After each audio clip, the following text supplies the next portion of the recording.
Okay, so kids are back in school, whether they're virtual learning, in person, or a hybrid of both. And then a lot of parents are going into the office, working remote from home, or a little bit of both, and some travel for work. So I wanted to create this video to talk to you about how my house preps for the week and how we create structure for meals that don't feel so overwhelming to where it feels like we cannot possibly get through the week without having frozen pizzas every night. This video will be about how to be less wasteful for food, to not overbuy, and how you can prep for the week without listing out every single thing you'll eat for the week. It's about choosing meals that you know your family likes, and on the day of, having it prepped enough to where it's ready and it's easy.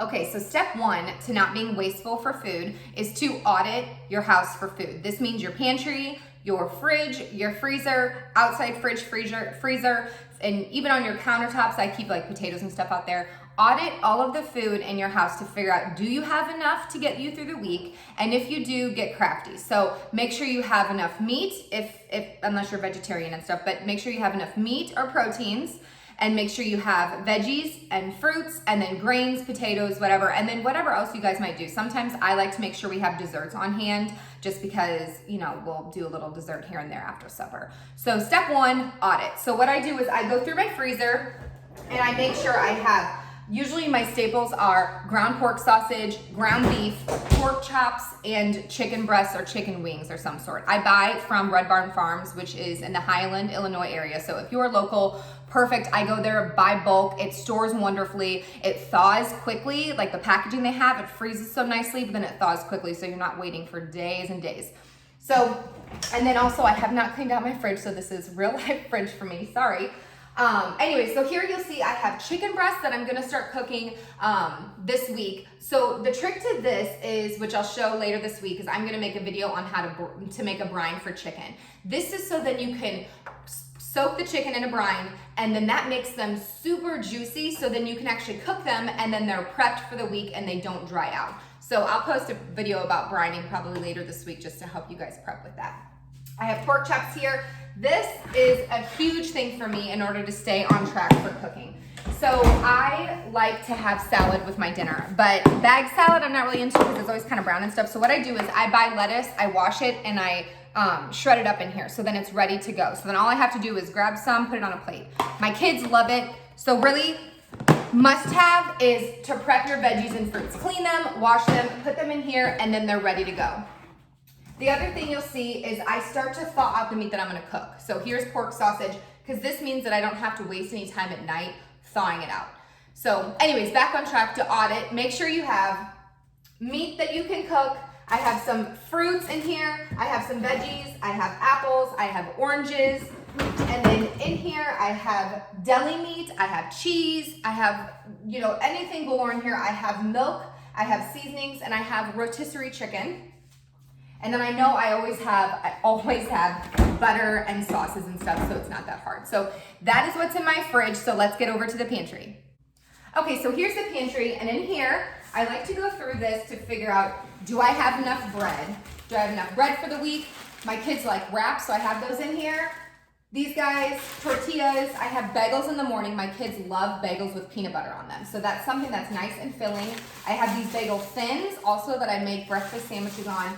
The whole thing here is to make sure you have enough bread to where if you're gonna do like toast or anything, BLTs, you know, whatever, or just make sure you have enough bread to make lunches for your kids for school. In here, I will never not have noodles. That's one thing you should know about me.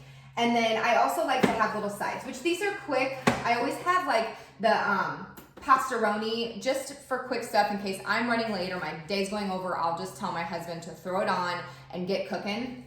If I don't, one thing I will always have, I like to just have regular noodles on hand, and I like to have just like an Alfredo sauce because I like to just take 2 noodles and toss them in Alfredo sauce as a quick side. It's delicious. My kids love it. So as long as I have those, I'm usually good to go. Down here, I always have taco shells because no matter what, we will have tacos one time during the week. And that is something I know about my house. So that is meal 1, check. So I have that in here. I like to have granola because my kids love to eat yogurt and granola. So what you'll notice here that I'm talking through are things that they like to eat. It is not saying Monday at noon they're gonna have yogurt and granola and a sandwich. It's saying I have these things. So when I decide to make dinner, I know exactly what I want to make because I know I have it here. And so that is what I have. I have desserts too. And then in here, this is the chips, Kodiak cakes, like I mentioned. These are this is their flapjack mix. It's very filling and good for them. And so I usually always like to have some on hand. And then naturally, desserts, syrup, sugar, flour, things like that. So audit to make sure fruits, veggies, meat, grains, and potatoes. And I feel like I'm pretty set. So that is how you audit your house.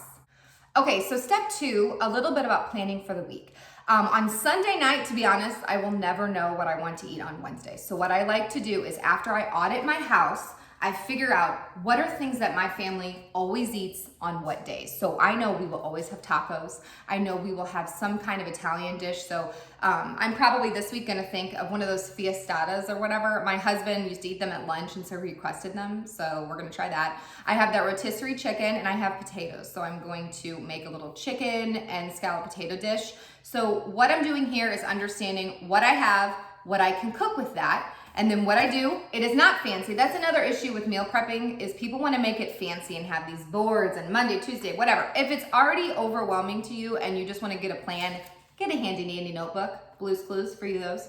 Anyway, so this is what I do and I just write down meals that I can have for dinner. For lunches, it is always really sandwich, roll-ups, like we do chips, veggies, and a fruit, and then a dessert. That is always what we do, and my kids love it. Breakfast, I do the Kodiak cakes. I may do scrambled eggs with a little bit of cheese. Sometimes I'll do hard-boiled eggs, so that's a check. So dinners are really what it is. So what I'll do, write out all the dinners that you want to have. You guys can't really see this, but write down all the dinners that are possible through your food audit in your house, and then just plan on that. So then on Tuesday, if you don't want to have the fiestada dish, make tacos. It's one of those things where as long as you have it and it's prepped enough and it's thawed, and if your chicken has already been cooked since it was in the brine, it's nice and juicy. Those are things that you can plan ahead for to where you don't have to say, oh, I'm not in the mood for this. I want this instead. Well, then have that instead. It's not about prepping for the day of, it's about prepping for the week. And so that is why the audit will help you, because then you'll audit, make the food plan, and if there's something that you are really craving that you don't have in your house and that you know you need, also you could do milk and eggs and things. Those are the things that go on your grocery list, and that is what helps you from overbuying.